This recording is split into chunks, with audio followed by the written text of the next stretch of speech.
Olá!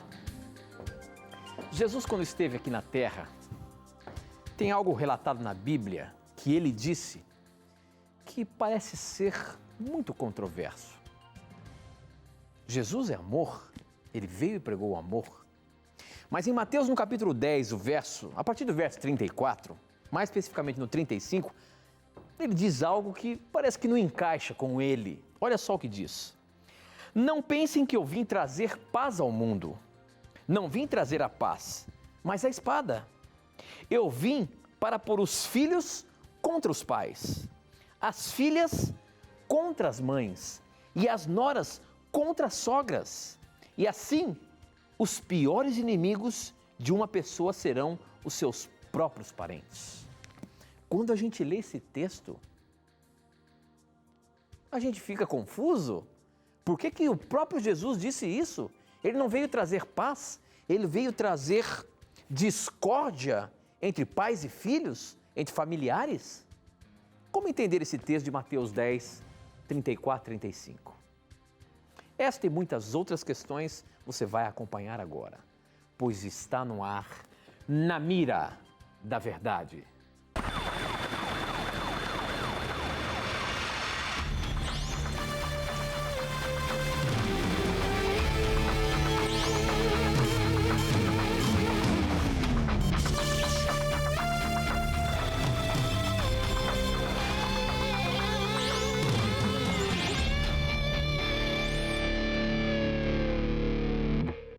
Olá, seja muito bem-vindo. Estamos começando mais um programa Na Mira da Verdade e a partir de agora já nos conectamos com o Brasil e o mundo através das ondas do rádio, da internet e da TV Novo Tempo espalhada por todo o nosso país. Todos esses mecanismos estão conectados. Você que nos ouve através do rádio, sinta-se abraçado. Você que nos assiste através da internet, muito obrigado, onde quer que você esteja, em qualquer lugar do mundo. Mande sua mensagem para a gente, mande sua pergunta para a gente, nós queremos saber de onde você está nos assistindo. E a você que está aqui no Brasil assistindo em uma TV, esta é a TV Novo Tempo, seu canal da esperança. E obrigado pelo carinho da sua audiência, obrigado por você estar aqui com a gente. Com licença, já queremos entrar aí na sua casa, como todas as segundas e quartas, para juntos estudarmos a Palavra de Deus. Porque aquela dúvida que você tem, aquela pergunta que você quer fazer neste programa, você pode fazer ao vivo. E tem uma pessoa que ela está obrigada a responder baseando apenas na Palavra de Deus. É ele, professor Leandro Quadros. E aí, meu amigo, preparado? Como é que você está? Tudo bem? Tudo bem, meu caro. Estamos aí mais um Na Mira da Verdade. Vou mandar rapidamente um abraço, Tito. Encontrei aqui entre os meus papéis um pedido de abraço para o irmão Railson Matos e família. Aqui eles não mencionaram de onde são, mas me deram este papelzinho em um dos programas que nós participamos. Então, que Deus abençoe esta querida família e obrigado a vocês também por sempre acompanharem o nosso programa. Ok, eu também queria mandar um abraço especial para uma família muito especial. O meu amigo Helry, sua esposinha Franciane e a sua filhinha Melissa. Eles estão aí, eles acompanham sempre o programa Na Mira da Verdade, estão em festa e eu queria mandar um beijo especial para toda essa família querida, tá bom? Professor, nós começamos falando do programa sobre um texto um tanto quanto inusitado e ao mesmo tempo a gente fica assustado em saber que Jesus falou isso, porque se eu for levar ao pé da letra, eu espero que você tenha uma resposta plausível para isso aqui, mas a questão é o seguinte, ele diz que eu vim pôr os filhos contra os pais e as filhas contra as mães. Que história é essa que Jesus veio trazer discórdia entre pais e filhos, noras e sogras? Que história é essa? Por que Jesus disse isso, professor? Pois olha, Tito, este é o típico texto que precisamos analisar o contexto interno na Bíblia para entendermos o que Cristo quis dizer. Por exemplo, quando lemos Mateus 10, 34 em diante, percebemos que Jesus está aqui fazendo uma citação de Miqueias, capítulo 7, verso 6. Aqui o profeta Miqueias disse o seguinte, pois o filho despreza o pai, a filha se rebela contra a mãe, a nora contra a sogra, os inimigos do homem são os seus próprios familiares. Verso 7. Mas quanto a mim, ficarei atento ao Senhor, esperando em Deus, o meu Salvador, pois o meu Deus me ouvirá. Aqui neste contexto, o profeta Miqueias está realmente falando que filhos e pais se rebelariam uns contra os outros, porque eles estavam afastados de Deus, tanto que no versículo 7, Miqueias fala assim, ó, quanto a mim, ficarei atento ao Senhor e esperando em meu Salvador. Então, por que Cristo falou que ele traria divisão entre as famílias? Este é o resultado inevitável do Evangelho, quando o Evangelho encontra morada no coração de uns e não encontra morada no coração de outros. O objetivo de Deus é promover a união familiar. Na verdade, a essência de Deus, de acordo com 1 João 4, 8 e 16, é o amor. Na Bíblia encontramos instruções importantíssimas sobre o relacionamento entre pais e filhos. O detalhe é que, por causa da natureza pecaminosa humana, uns, quando entram em contato com o Evangelho, aceitam. Outros ficam mais rebeldes ainda. Então é nesse sentido que Cristo disse que os inimigos do homem seriam os da sua própria casa. Por quê? Em certos casos, quando a pessoa aceita Cristo como Salvador e os demais não aceitam ou tem cria uma certa uma repulsão em relação a ele, a consequência natural, entre aspas, disso é perseguir ou impor dificuldades na vida daquele que quer aceitar a Cristo. E que o objetivo de Cristo é nos proporcionar a paz em todos os aspectos da nossa vida, encontramos na declaração do próprio Cristo em João. Evangelho de João, capítulo 14, verso 27. Ele diz assim, ó: deixo-lhes a paz, a minha paz lhes dou. Não a dou como o mundo a dá. Não se perturbe o seu coração, nem tenham medo. O objetivo de Cristo é promover a paz. Agora, haverá um contexto em que não será inevitável que alguns parentes que rejeitam a Deus imponham dificuldades diante de você. E naquele contexto de Mateus 10, 34 a 36, é bom você ler até o verso ali 39, Cristo quer estimular não você a ser desunido com a sua família. Ele quer estimular a você priorizar a Cristo acima de todas as coisas. E que o objetivo do Evangelho é promover a unidade, encontramos, por exemplo, aqui em 1 Pedro. Olha que sugestão importantíssima que Pedro deu para mulheres que aceitam a mensagem de salvação e que têm esposos e continuam duros ainda. Aqui em 1 Pedro 3, 1, Pedro diz assim: do mesmo modo, mulheres, sujeite-se cada um ao seu marido, a fim de que, se ele não obedece à palavra, seja ganho sem palavras, pelo procedimento de sua mulher, observando a conduta honesta e respeitosa de vocês. Então, o propósito do Evangelho é levar à união familiar, mas o resultado, muitas vezes, do Evangelho é a desunião. Não porque o problema está no Evangelho, é porque o problema está nas pessoas que são duras.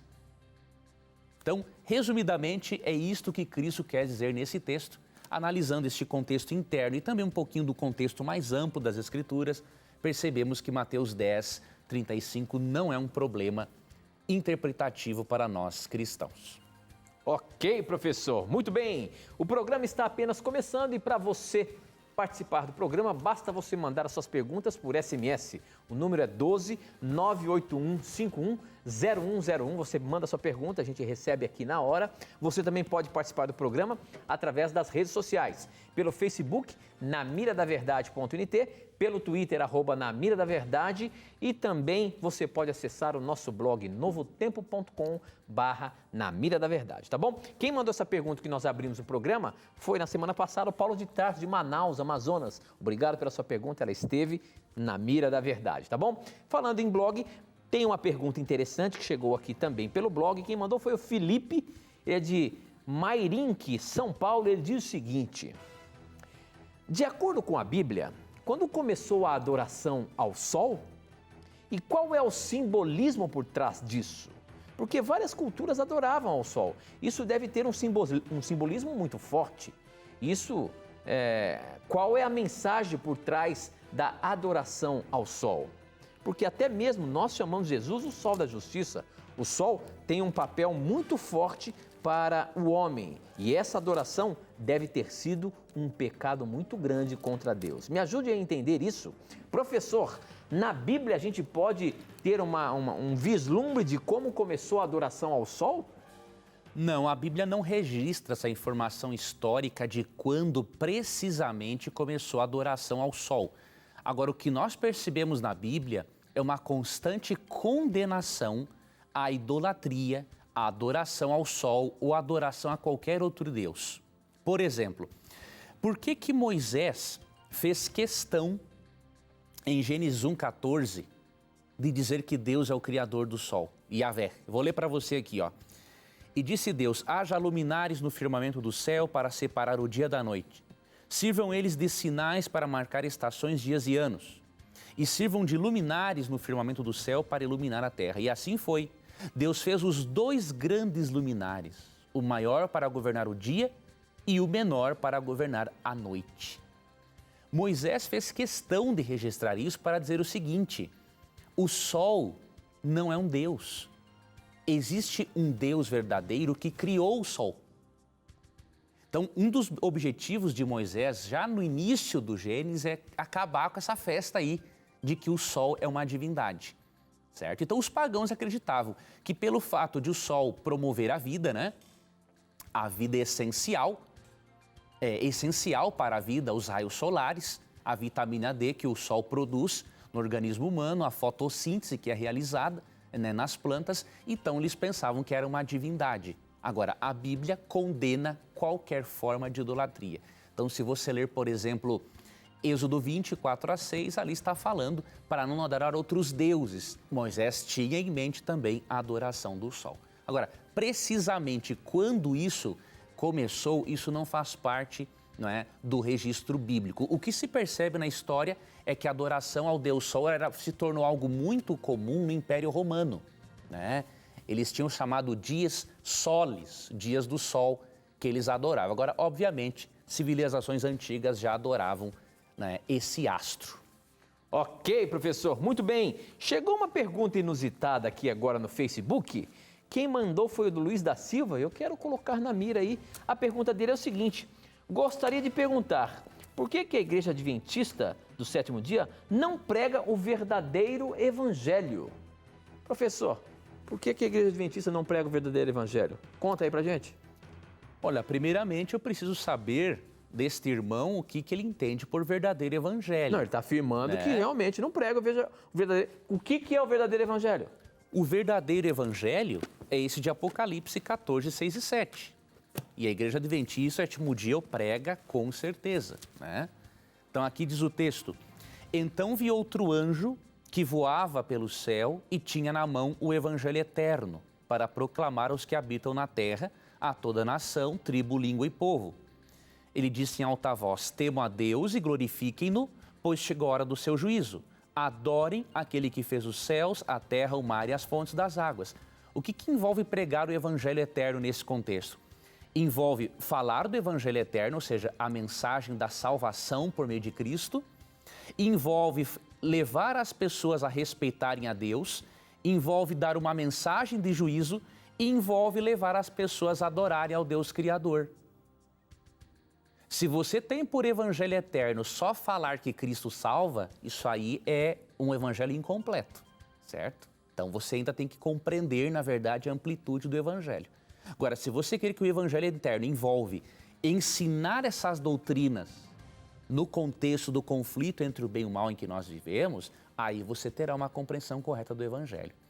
Eu recomendo, meu irmão, que você leia o livro Nisto Cremos, né? E você perceba que ali não há nada que contradiga a pregação do Evangelho verdadeiro. Eu acredito que você está com uma compreensão distorcida do que o Adventismo realmente ensina. Agora, isso não é a maior culpa não é sua. A maior culpa é de muitos autores e escritores na internet que infelizmente são muito ignorantes, né? Escrevem daquilo que não sabem e infelizmente, como tem sempre alguém disposto a acreditar numa besteira, sempre tem gente disposta a acreditar numa bobagem que é escrita sem antes conferir diretamente com a fonte se aquilo é verdade ou não. Ok, professor, estou vendo aqui os SMS que estão chegando, ó, ele está mandando de novo aqui a mesma pergunta. Então deixa eu ver aqui o nome dele. Essa pergunta está na mira aqui agora, deixa eu ver. Eros, Antonina, Paraná. Eros, a sua pergunta está na mira. Ele diz o seguinte: como entender o livro de Juízes, capítulo 19, versos 22 a 26? Ali se trata de alguns homens de Belial que queriam ter relações sexuais com um outro homem. Por que a Bíblia descreve tal situação? Que história é essa, professor? Os homens de Belial queriam ter relações sexuais com outros homens? E a Bíblia relata isso? Sim, a Bíblia relata em Juízes 19, não é? Qual é o verso que ele falou, Tito? Se é Juízes 19 mesmo? Juízes 19, versos 22 a 26. Isso mesmo. O que é um homem de Belial na Bíblia? É uma linguagem para dizer um homem mau, um homem vadio, né? Então eu vou ler para você aqui na Nova Versão Internacional, que diz assim, ó: quando estavam entretidos, alguns vadios da cidade cercaram a casa. Esmurrando a porta, gritaram para o homem idoso, dono da casa: traga para fora o homem que entrou em sua casa para que tenhamos relações com ele. Veja, aqui mostra realmente pessoas corrompidas querendo abusar sexualmente de um outro homem. Então, por que a Bíblia registra isso? Simples, a Bíblia é um registro da salvação em Cristo, mas também da condição da natureza humana da qual Cristo tem que nos salvar. Então, leia 1 Coríntios 10, 11. Aqui tem um dos motivos pelos quais Deus registra tudo isso na Bíblia, né? 1 Coríntios capítulo 10, verso 11. Essas coisas aconteceram a eles como exemplos e foram escritas como advertência para nós sobre quem tem chegado o fim dos tempos. Então, tudo na Bíblia está escrito para o nosso ensino, para aprendermos o que fazer e o que não fazermos. E neste caso, Deus faz questão de registrar a corrupção daquele lugar para Deus demonstrar que aquelas pessoas receberam um merecido castigo pelas coisas que elas vinham fazendo naquele contexto. Muito bem. Próxima pergunta. Você pode participar do nosso programa mandando seus questionamentos por diversas maneiras. Pelo Facebook, o nosso endereço é namiradaverdade.nt, pelo Twitter, @namiradaverdade. E essa pergunta chegou pelo Twitter. Quem mandou foi a Terezinha Vasconcelos. E ela diz o seguinte, professor: boa noite, caros irmãos. Gostaria de entender como o pecado entrou no mundo. Se foi através de Adão e Eva ou através de Satanás. O pecado, professor, chegou ao mundo pelo homem que transgrediu a ordem de Deus ou porque Satanás foi jogado aqui na terra? Podemos dizer que entrou das duas formas. Agora, definitivamente foi quando Adão e Eva pecaram. E aí, quando eles pecaram, cederam lugar a Satanás.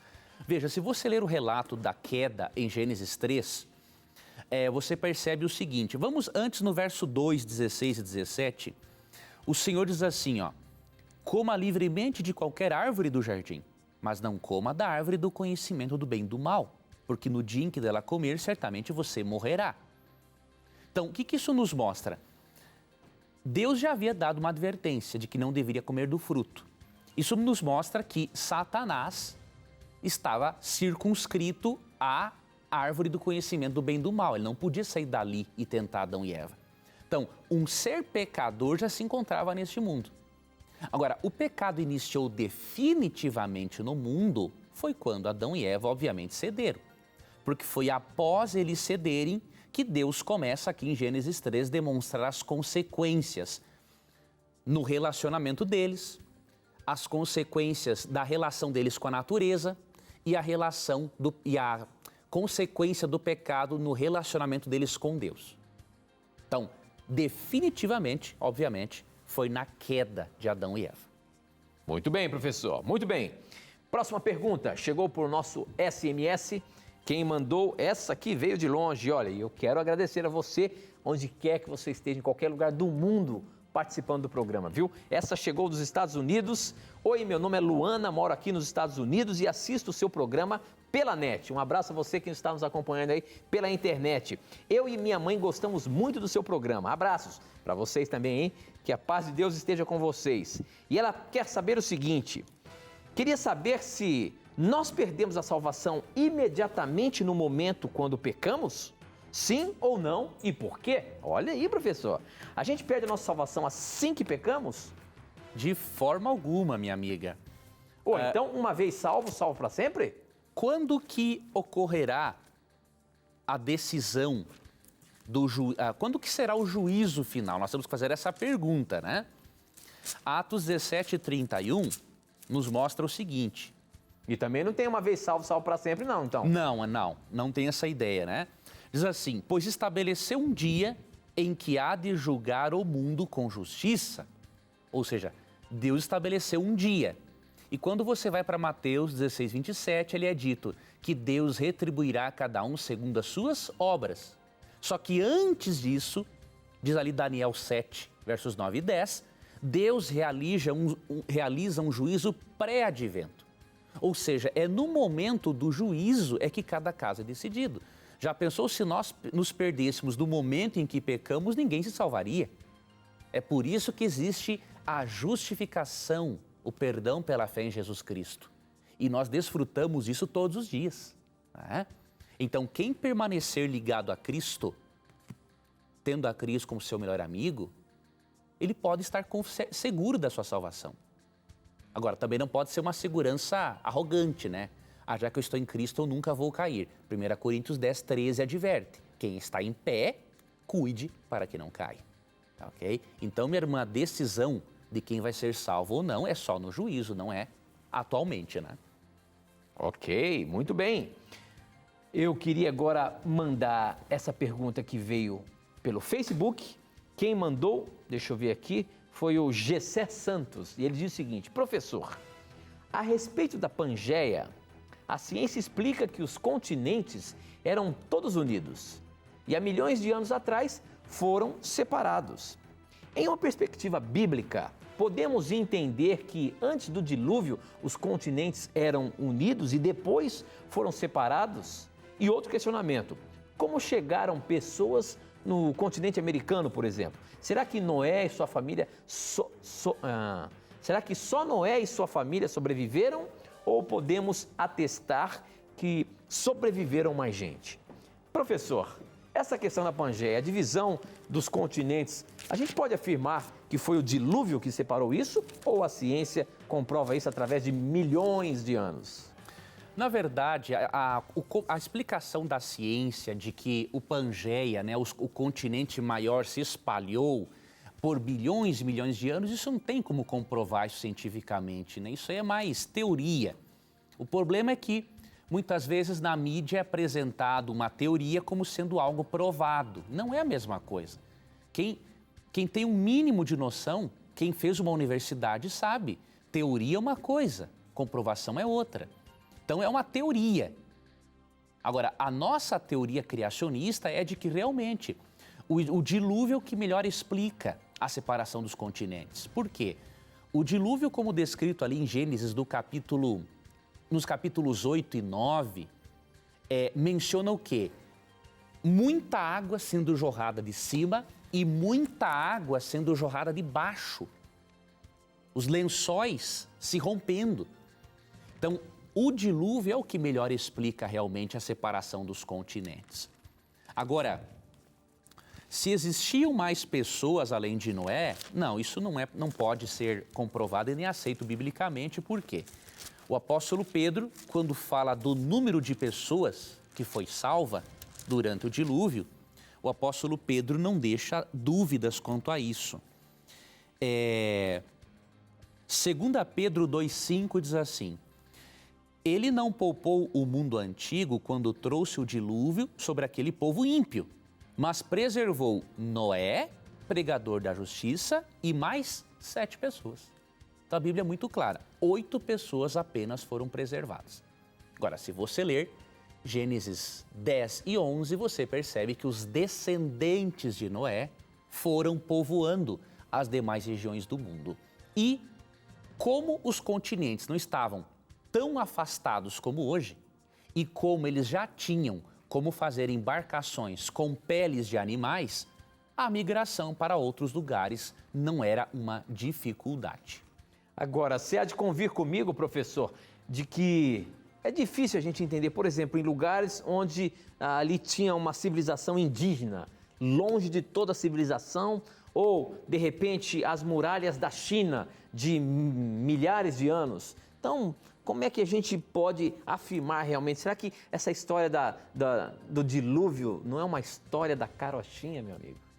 Na verdade, a ciência prova, os geólogos criacionistas provam que a história da carochinha, na verdade, é o macroevolucionismo. Por quê? Qual é que é o ensinamento macroevolucionismo? Que o ser humano vai evoluindo do menos complexo para o mais complexo. Agora, quando você vai para a cultura antiga, você não percebe isso, né? Por exemplo, as pirâmides do Egito. Alguém vai me dizer que aquilo ali foi feito por pessoas menos evoluídas do que hoje? Então, a história da carochinha é o macroevolucionismo. Isso sim, uma história, tem que ter muita fé para acreditar numa coisa dessas, né? Ok, muito bem. Próxima pergunta também pelo Facebook. Quem mandou foi o Kleber. Kleber, o sobrenome dele é complicado, viu?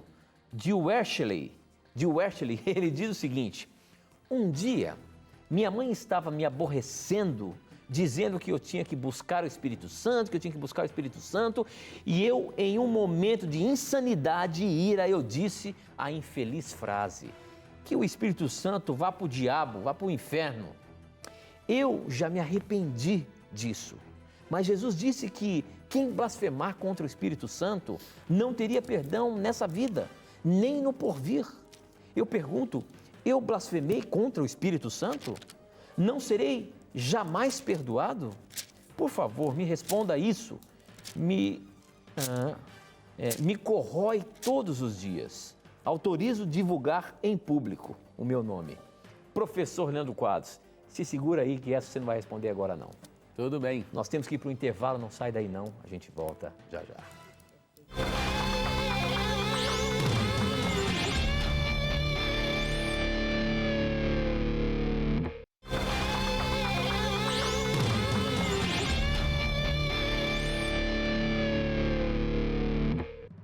Já estamos de volta, agora são 9 horas e 33 minutos, estamos ao vivo. Este é o programa Na Mira da Verdade, aqui na TV Novo Tempo. Se você está zapeando seu televisor e caiu aqui, sinta-se à vontade, seja muito bem-vindo. Este é um programa de perguntas e respostas bíblicas. Se você tem alguma dúvida sobre religião, sobre alguma questão que você já ouviu falar na Bíblia, ou algo que você não entende, você já estudou, você já leu alguma coisa e tem alguma dúvida, pergunta pra gente. Nós vamos responder apenas baseando-se na palavra de Deus. Então não tenha preconceitos, pergunte o que você quiser e a sua pergunta poderá estar na mira. Eu queria mandar também um abraço muito especial a você que está nos assistindo aí através de uma parabólica.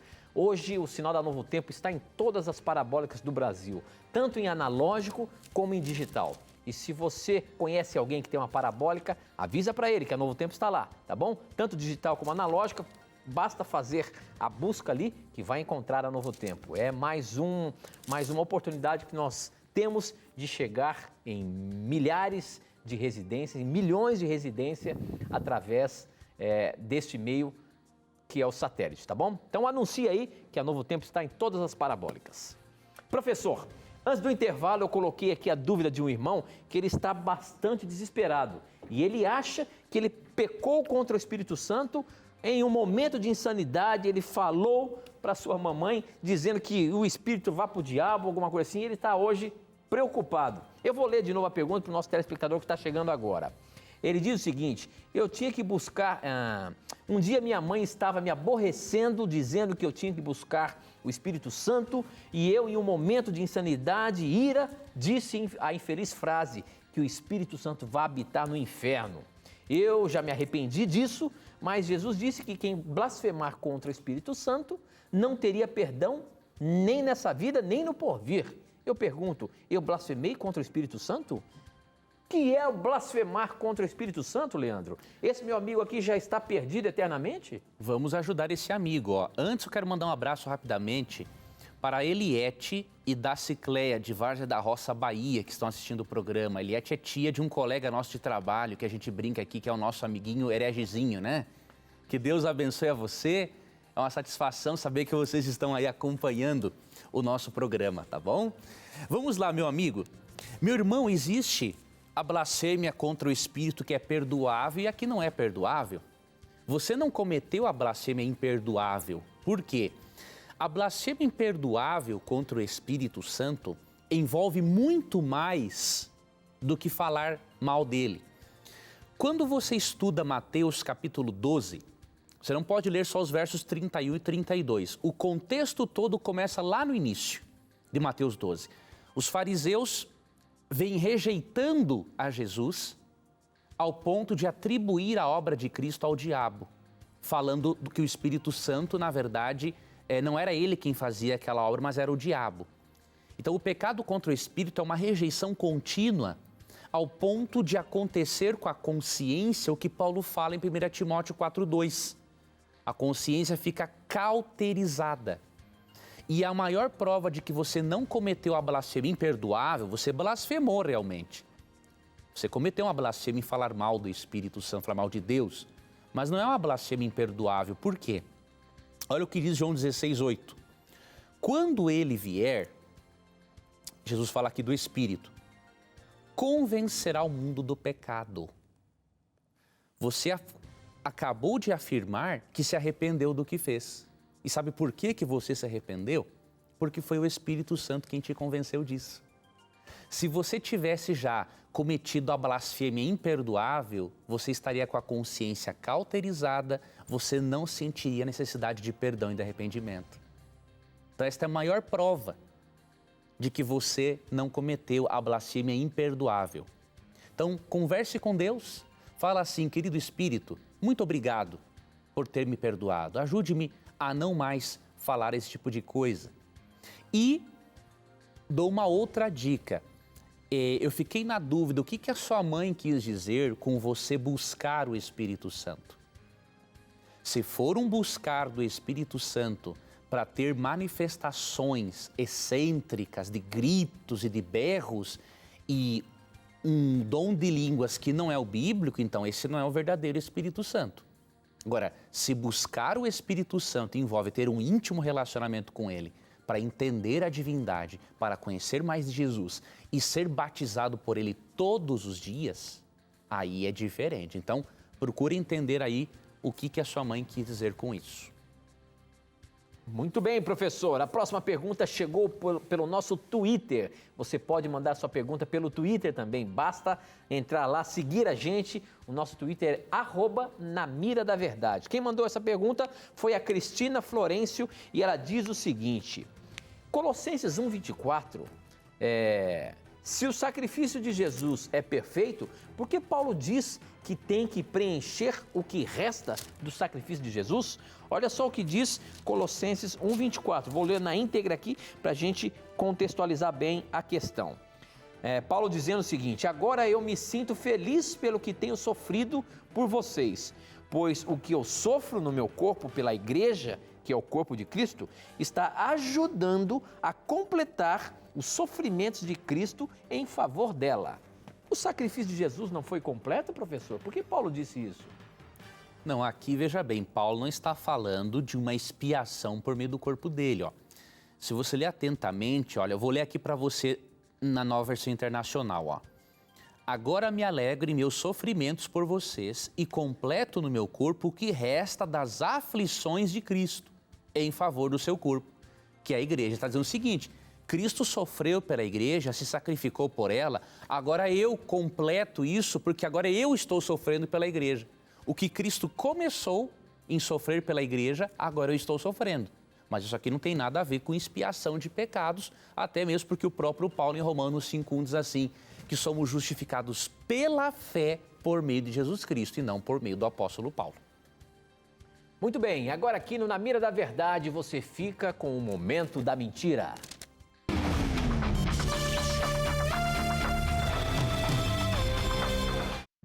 Existe uma interpretação muito equivocada a respeito de Êxodo 25, 18. Êxodo 25, 18 fala o seguinte, que Deus mandou fazer 2 querubins de ouro batido nas extremidades da tampa da Arca da Aliança, uma caixa que guardava a lei dos 10 mandamentos. E muitos dizem o seguinte, que esses querubins Deus fez mostrando que eram para ser venerados. Eu quero dizer com muito carinho que esta interpretação é uma mentira. E por que ela é mentira? Esses querubins foram feitos com o objetivo não de veneração, mas com o objetivo de uma arte, uma ilustração religiosa. E que eles não eram para venerar, encontramos na própria descrição do santuário terrestre. O santuário terrestre tinha 2 lugares, o lugar santo e o santíssimo. No lugar santo, o sacerdote ministrava diariamente. No lugar santíssimo, apenas o sumo sacerdote tinha acesso uma vez ao ano. E onde estava a arca com a imagem dos querubins? No lugar santíssimo, onde só o sumo sacerdote tinha acesso, o povo não tinha acesso, então é óbvio, Deus não mandou fazer aqueles querubins para serem venerados, porque eles estavam inacessíveis ao povo. Os querubins representam, ali voltados para a arca, a reverência dos anjos para com o governo e a lei de Deus e a participação dos anjos no trabalho, não é, de salvar a humanidade, sendo espíritos ministradores, como diz Hebreus 1,14. Portanto, meu amigo, é uma mentira esta interpretação de que Êxodo 25, 18 apoia a veneração de imagens. Muito bem, professor. Eu queria aproveitar agora e, como sempre faço, mostrar aqui para você a revista Verdades para o Tempo do Fim, que é um presente nosso para você. Essa revista é um curso bíblico com 16 lições, onde tem 16 temas e no final de cada tema você tem um pequeno questionário para você responder sobre o conhecimento que você adquiriu ao ler essa revista. Então, se você quer ter esse curso bíblico, Verdades para o Tempo do Fim, basta acessar o nosso blog, novotempo.com/Na Mira da Verdade. Mas eu queria dizer para você uma coisa, o pessoal está acessando o nosso blog, ali no espaço onde tem para fazer a pergunta, às vezes tem pedido para mandar a revista. Eu queria mostrar para vocês aqui, ó, eu vou virar aqui, vamos ver se o câmera consegue pegar, vou virar aqui o iPad, vamos ver se a gente consegue dar um zoom aqui, e eu vou te mostrar como que você faz para adquirir a revista, para pedir a revista. Vamos lá, pode cortar aqui direto, olha, esse aqui é o nosso blog, novotempo.com/Na Mira da Verdade. Você vai ver, ó, andando mais para baixo aqui, que tem aqui a imagem da revista. Se você clicar aqui nessa imagem da revista, lá no site nosso, você vai ser direcionado para um campo onde você vai ter aqui, ó, Estude a Bíblia conosco. Você vai fazer o seu cadastro, tem um link aqui, você vai clicar, fazer o seu cadastro e você vai ser direcionado para você receber a revista na sua casa, tá bom? Além disso, você pode conhecer o nosso blog aqui e ver vários assuntos que nós postamos aqui, ó. Todos os nossos vídeos dos programas tem aqui, você tem vários assuntos, ó, aqui tem várias abas com apologia e muitas outras coisas que você pode se aprofundar mais no estudo da Palavra de Deus, tá bom? Então, peça hoje mesmo Verdades para o Tempo do Fim, é um presente para você. Basta acessar o nosso blog, novotempo.com/Na Mira da Verdade e você vai ter ali a chance de ganhar gratuitamente essa revista que, na verdade, é um curso bíblico completo para os dias em que vivemos. Professor Leandro Quadros, essa pergunta chegou por SMS, quem mandou foi o Tiago Coutinho e ele diz o seguinte: 1000 anos na profecia é 1000 anos mesmo ou não? Porque tempo em profecia é diferente, certo? A questão é a seguinte: 1000 anos, a Bíblia fala ali em Apocalipse sobre o milênio. Esse milênio, esse 1000 anos é literal ou não? E outra coisa, será que também tem um outro momento que fala que 1000 anos equivale ao quê? A quantos dias? A Bíblia fala duas coisas. Como entender isso? Primeiramente, quando estudamos profecias apocalípticas, realmente nós devemos usar o princípio dia-ano para entendermos essas profecias. Por exemplo, em Daniel 8,14, quando fala que depois de 2300 tardes e manhãs o santuário seria purificado, ali devemos entender realmente como 2.300 anos. Esse princípio de ano se encontra ao longo da Bíblia, especialmente alguns dos textos que mencionamos, Números 14, 34 e Ezequiel capítulo 4, verso 6. Agora, como sabemos que esse princípio de ano não se aplica, por exemplo, em Apocalipse capítulo 20, quando fala do milênio? Pelo seguinte, quando você estuda Apocalipse 20, você percebe mencionando-se um período de 1000 anos, e esse período de 1000 anos, ele é um intervalo entre duas ressurreições.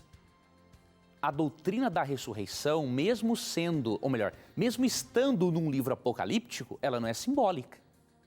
A ressurreição em si, ela é o quê? Algo literal, né? A Bíblia promete em vários textos, por exemplo, 1 Coríntios 15, 51 a 55, 1 Tessalonicenses 4, 13 a 18, Isaías 26, 19, Daniel 12, 2 e 12, entre outros, a ressurreição dos mortos. A Bíblia promete, na verdade, que eles vão ressuscitar. Então, como uma doutrina literal está sendo mencionada com esses 1000 anos, então o que João está dizendo? Que neste caso o princípio de ano não é aplicado. Ele está mencionando o milênio, ou 1000 anos, no contexto da ressurreição, das duas ressurreições. Jesus fala em João 5, 28 e 29, que haverão duas ressurreições, a dos justos, por ocasião de sua segunda vinda, e depois ocorrerá a ressurreição dos ímpios para a condenação. E, de acordo com Apocalipse 24 a 6, é depois do milênio. Então, os 1000 anos fazem parte de uma informação bíblica para nos mostrar o espaço que vai haver de tempo entre as duas ressurreições. Tá, ok? Então, ali realmente não se aplica o princípio de ano nesse contexto. Muito bem, professor. Essa pergunta aqui, ele já está dizendo que chegou, que já manda mais de 5 meses. Vamos ver. O Cássio Anderson Silva, pelo Facebook, pergunta o seguinte. Eu vou ler o que ele diz aqui. Ó. Boa noite, Tito e professor Leandro Quadros. Já fazem 5 meses que eu mando a minha pergunta. Eu espero que hoje ela seja pescada. Opa, foi pescada. Tenho 16 anos, sou adventista há 5 anos e já faz uns bons anos que acompanho o programa. Tenho 2 dúvidas a fazer. Qual a maneira correta de vigiar a volta de Cristo? E quando Jesus andou por esta terra, ele fez milagres pelo poder divino ou era conforme a fé das pessoas? Olha aí, professor, nosso jovem quer saber como que é essa questão do vigiar a volta de Jesus. É como eu estar preparado para a vinda de Jesus. Vamos fazer essa pergunta e depois a gente faz a outra. Vamos lá. Mateus 24, 42. Eu não vou ler todo o texto, meu jovem, mas eu vou dar para você ler depois toda essa referência aqui, ó. Leia do verso 32 até o 44. Mateus 24, 32 a 44. Aqui você vai saber como que é o vigiar para a segunda vinda de Cristo. Eu vou ler para você os versos 42 e 44 apenas. Portanto, vigiai, porque não sabeis em que dia vem o vosso Senhor. 44. Por isso, ficai também vós apercebidos, porque a hora em que não cuidais, o Filho do Homem virá. Nesse contexto, ele menciona que vigiar é você ficar atento aos sinais da volta de Cristo e é também você cuidar da sua caminhada cristã. Nós vigiamos quando nos mantemos fiéis a Jesus e quando prestamos atenção aos sinais profetizados na Bíblia e que indicam a proximidade da volta dele. Então é desta maneira que vigiamos. Leia dos versos 32 ao 44. A outra pergunta é se as pessoas eram curadas pelo poder divino ou pela fé. Ou pela fé, exatamente. Na verdade, as duas coisas estão envolvidas. Por quê? Não existe cura sem poder divino. E como que a pessoa se apropria disso? Pela fé. Você tem que entender o seguinte, a fé não tem um poder em si mesma. Já que eu tenho fé, isso vai fazer uma coisa acontecer. Não. A fé eu exerço naquele que vai fazer as coisas acontecerem, que é Deus. Até mesmo porque a nossa fé, ela é imperfeita. Então, a fé, vou dar uma ilustração para você. A fé é a mão através da qual você se apropria da bênção de Deus, da cura, ou seja, o que for. Certo? Então você não deveria assim confundir as duas coisas, achar que fé em si é um poder. Não. Quando você exerce fé naquele que faz as coisas acontecerem, aí acontece a cura. É o que acontecia em relação a Cristo. Cristo curava o indivíduo em resposta à fé do indivíduo. Muito bem, professor. Muito bem. Próxima pergunta, essa veio pelo Twitter. Quem mandou foi o Davi Fontoura e ele diz o seguinte: boa noite, gostaria de saber se as pessoas que morreram antes de Jesus serão salvas. Sou da Igreja Batista. Um abraço. Um abraço para você também, Davi. Muito obrigado pelo carinho da sua audiência. E aí, professor, as pessoas que morreram antes de Jesus Cristo serão salvas também? Como é que ficou a situação delas? Muito boa essa pergunta deste irmão Batista. Muito obrigado, meu irmão, por sua pergunta. Primeiramente, eu vou ler para você o que está em Mateus, capítulo 8, verso 11. Diz assim: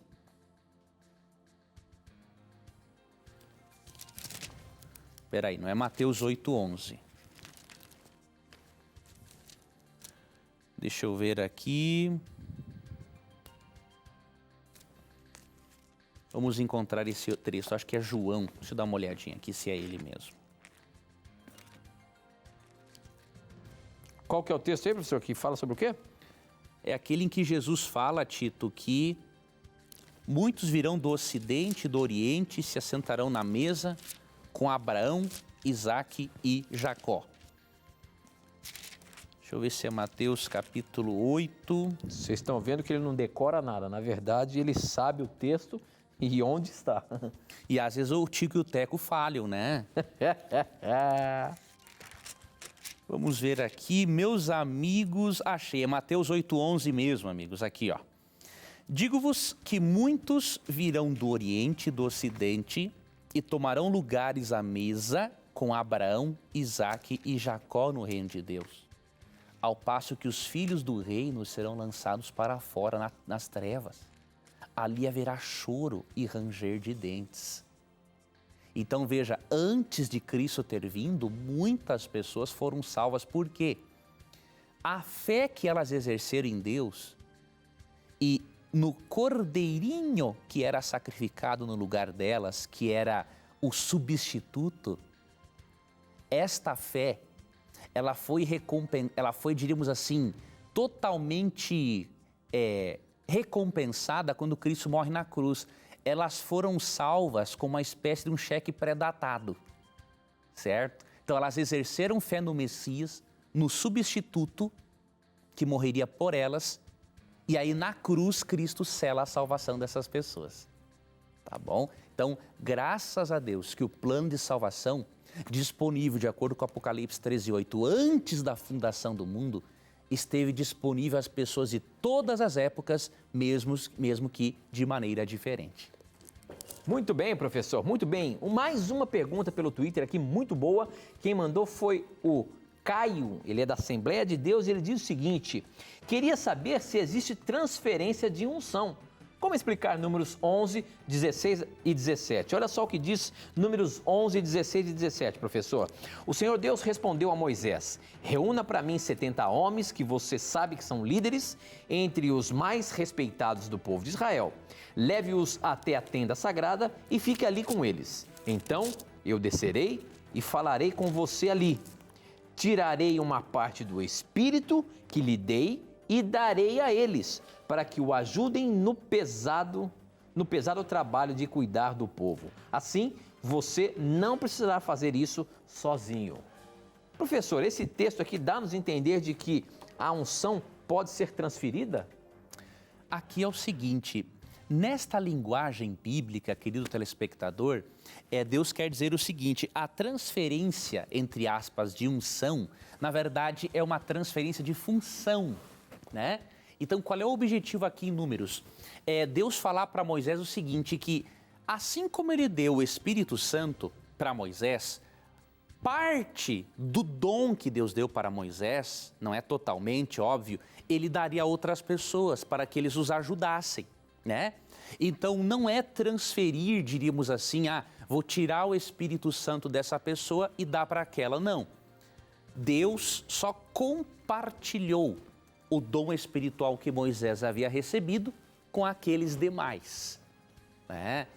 Porque o que diz ali, 1 Coríntios 12, 11, é dito o seguinte, que o Espírito Santo é quem distribui os dons espirituais, conforme Ele quer.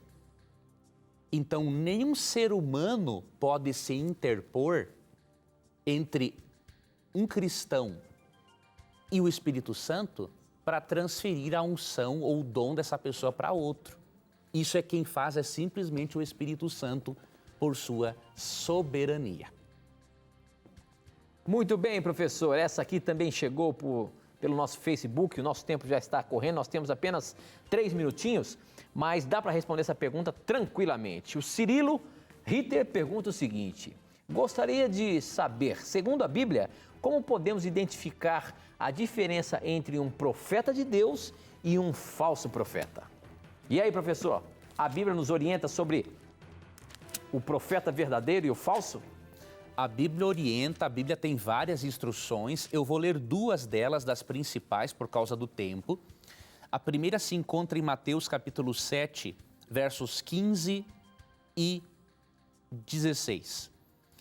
Cuidado com os falsos profetas. Eles vêm a vocês vestidos de peles de ovelhas, mas por dentro são lobos devoradores. Vocês os reconhecerão por seus frutos. Pode alguém colher uvas de um espinheiro ou figos de ervas daninhas? Então, o primeiro ponto, avalie a vida do indivíduo.